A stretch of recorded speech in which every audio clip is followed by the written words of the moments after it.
నేను ఛాలెంజ్ చేస్తున్నాను నారా చంద్రబాబు నాయుడు గారు, మీకు చావుంటే, మీలో నిజాయితీ ఉంటే, హైందవ మతం పట్ల మీకు నిబద్ధత ఉంటే, శ్రీ వెంకటేశ్వర స్వామి అంటే మీకు భక్తి ఉంటే, నేను ఛాలెంజ్ చేస్తున్నా.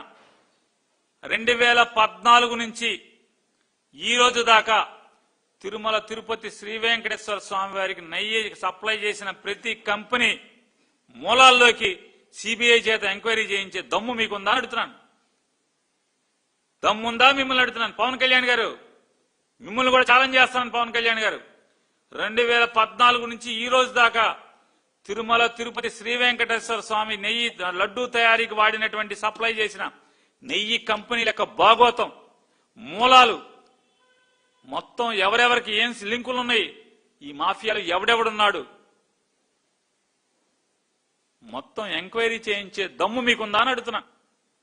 ఛాలెంజ్ చేస్తున్నా, చేయండి చేయండి అండి. పాపాలు కదా. మీ జన్మలో ఎప్పుడన్నా తిరుపతికి వెంకటేశ్వర స్వామికి ఎప్పుడన్నా తలనీలాలు ఇచ్చారా మీరు? మీ తండ్రి చచ్చిపోతే, తల్లి చనిపోతే జుట్టు తీశారా మీరు? కర్మకాండలు పెట్టి మీరు ఉందు అని ఎలా నమ్మాలి మిమ్మల్ని? తల్లిదండ్రులు చచ్చిపోతే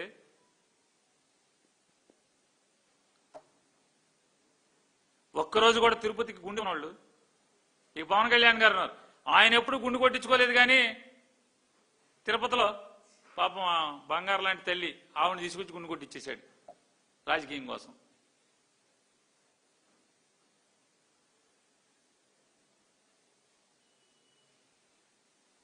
ఈ పాపాలు మానండి. దమ్ముంటే నిజాయితీ దగ్గర రాజకీయాలు చేయండి. జగన్ ఎదుర్కోండి, దమ్ముగా ఎదుర్కోండి. ఇంకోటి కొవ్వు ఉందని చెప్పని, పంది కొవ్వు ఉందని చెప్పని తిరగొట్టిన 4 ట్యాంకర్ల నెయ్యిని మీరే తీసుకుని మళ్ళీ మీరు వాడేసి లడ్డూలు తయారు చేస్తారు. మరి పాపాత్ములు ఎవరు? మీరు కదా. ఈ పాపం చేసిన పాపాత్ములు మీరు కదా. కాబట్టి ఇక్కడతో ఈ పాపాలను ఆపండి. మీ డైరీకి ఉన్నటువంటి ఈ లింకులన్నీ మొత్తం భారతదేశంలో ఇప్పుడు ఆగ్రాలో ఇన్కమ్ ట్యాక్స్ రైడ్లు చేశారు. ఆ రైడ్లలో దొరికినటువంటి మొత్తం ఎవడు కూడా నెయ్యి కాదు వీళ్ళు సప్లై చేసేది, మొత్తం కల్తీ నెయ్యే అమ్ముతున్నారు అని ఇన్కమ్ ట్యాక్స్ డిపార్ట్మెంట్ ఫైండింగ్స్ లో ఉన్నాయని చెప్పి పేపర్లు రాస్తున్నాయి, ఘోషిస్తున్నాయి. ఆ డైరీలన్నిటితో మీకు లింక్ ఉంది. ఉందా లేదా? మీ పాపాలను ఎప్పుడు కడుక్కుంటారు? నాకు అర్థం కానిది ఒకటే, భారతదేశంలో ఉన్నటువంటి తప్పుడు డైరీ ఓనర్లందరికీ కూడా కోట్లు కోట్లు పెట్టి డైరీలు పెడతారు, కోట్లు కోట్లు పెట్టి డైరీ వ్యాపారం చేస్తారు. అందరికీ హెరిటేజ్ లో వాటాల మీద మక్కువ ఎందుకు? హెరిటేజ్ లో షేర్లు కొనుక్కుందామని ఎందుకు మక్కువ? అందరికీ హెరిటేజ్ లో వాటాలు ఎందుకు ఉంటున్నాయి? కారణం ఏంటి? లోగుట్టు పెరుమాళ్ళకరి కానీ ఎవడు చెప్తాడు ఈ లోగుట్టుని?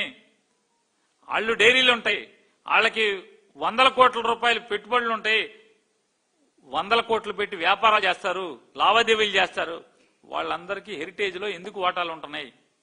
శ్రీనివాస్ 2,000 కోట్ల రూపాయలు లంచాలు తీసుకున్నాడు. అమరావతిలో నిర్మాణాలు చేస్తున్నటువంటి కంపెనీల దగ్గర నుంచి 2,000 కోట్ల రూపాయలు లంచాలు ముట్టినాయి నీ పిఏకి. అంటే నీ పిఏని ఎందుకు అమెరికా పంపించేశావు?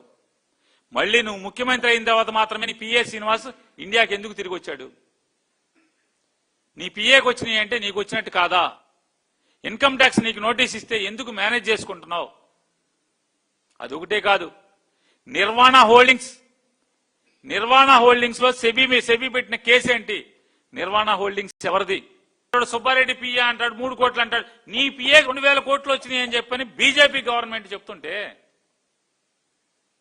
లంచాలు వచ్చినాయి అని చెప్పని అమరావతిలో కాంట్రాక్టులు చేస్తున్నటువంటి కంపెనీలు, కాంట్రాక్టులు పొందిన కంపెనీల నుంచి డబ్బు వచ్చింది అని చెప్పి, హవాలా మార్గంలో డబ్బు వచ్చిందని చెప్పని మీకు ఇన్కమ్ ట్యాక్స్ నోటీస్ వచ్చింది కదా.